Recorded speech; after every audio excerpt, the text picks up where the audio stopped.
him that wide open Yeah, look. Vukovic just backed into the two Suns players, and they backed up with him. Touch pass. Do you guys see it? Because if you don't, let me go in some more depth here. The Phoenix Suns have played... Did I say played? Destroyed in their first 3 games since the acquisition of Kevin Durant, and I am still finding people sleeping on this Phoenix Suns team. Just take a look at this. We're talking about them winning the championship and making it to the NBA Finals. And didn't I see a video of you with that sneaky little grin you be having, talking about, you know who he is. He's Kevin Durant. We understand that. We understand that. But who are the others? Who are the others? And last night showed the example why I don't have Phoenix as my favorite for us coming out of the Western Conference. Do I need to be the one to say it? Yeah, people think this win against the Mavericks on the weekend is a bad sign for the Suns. This being a game where both teams were healthy, the game was in Dallas, and former teammates going up against each other, barking at each other. This was not a normal regular season game. The players knew all the eyes were going to be on them and this game. Regardless of Kevin Durant being in a Suns uniform on the court for about a week, they have figured it out and managed to be lethal in every aspect of basketball. So people are not confident that the two Phoenix Stars that combined for 73 points. Chris Paul and DeAndre Ayton were basically non-factors till the fourth quarter, where Chris Paul had a few big threes and DeAndre Ayton with a few good putbacks. And most of all, the Dallas bench absolutely destroyed the Phoenix Suns bench. The Phoenix Suns bench was shooting 1 for 12 from 3, not to mention Josh Okogie, 0 for 8 wide open shots, doubling on the superstars, but they still found a way to win, even though it's their 3rd game altogether. But having said that, in light of recent events, Kevin Durant appeared to injure his left ankle during warm-ups earlier tonight, and in this video we'll take a closer look at what happened and if there's any reason to be concerned here. Tend to be a lot more painful in my experience than the subsequent ones where there's already some laxity in the ankle. Assuming there's nothing like a fracture that's discovered here, I wouldn't expect Durant to miss a lot of time,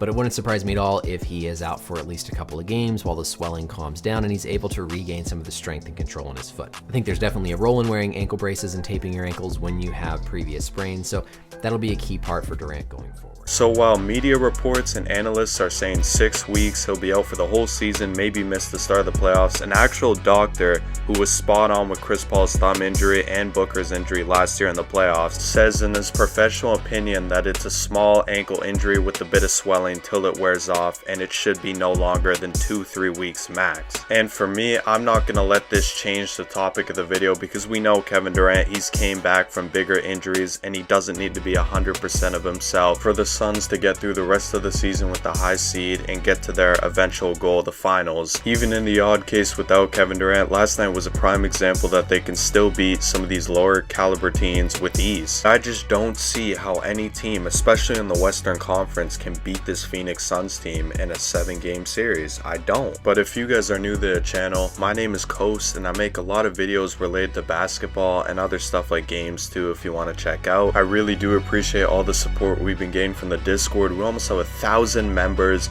and I remember winning so much off this Mavs Suns game. A lot of you guys tailed my bets. I won over 500 on this game. If you guys want slips or anything just to chill, check the link in the bio for the Discord. And if you guys are new, definitely like and subscribe. You won't regret it. But without further ado, let's get more into this breakdown.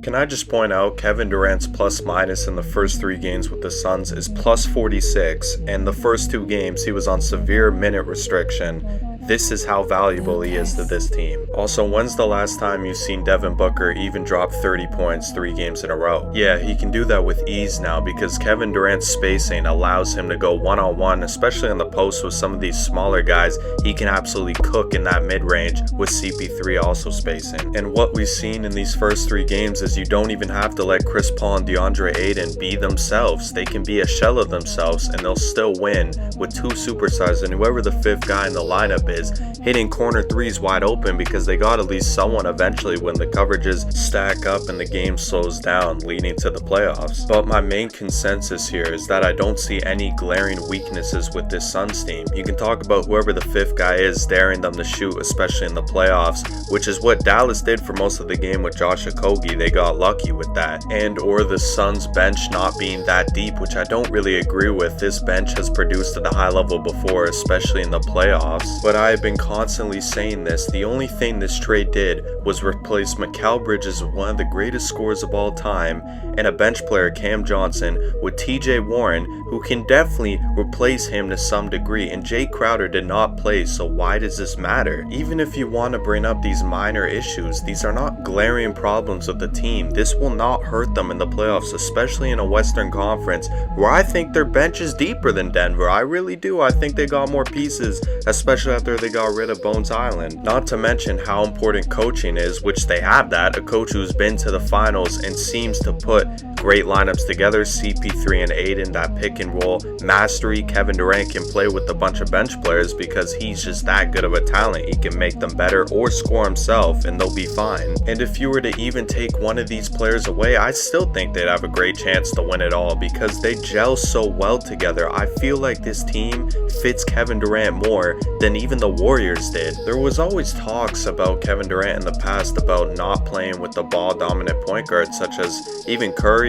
Russell Westbrook had higher usage rates than him even in Durant's scoring title seasons. And now you got CP3, and especially at this age, he's not going to look to score 20 points a game. He has 3 other guys to do that with a wide open corner person, whoever it may be, any given game. JJ Redick talked a lot about this today, and I think he's absolutely right. You can't play drop coverage against this Suns team. They are already the best in the league without Kevin Durant and got 3 of the best mid-range shooters, not even including Aiden, who I think can do it himself out there. He's proven to be that guy. He's money from there. People always forget about Aiden being 7'1" and as well having an outside shot and versatile on how he is. We really got to see more footage though on what different combinations the Suns will try or who to get more involved, but the way Durant and Booker are going, you can tell all they want to do is play basketball and are definitely not slowing down from here. This Suns team is dangerous. I'm telling you, don't be surprised if they are a top 2 seed in the Western Conference by the end. And the main goal, which is getting to the finals and winning the championship and bringing a title to Phoenix, which would be amazing to see.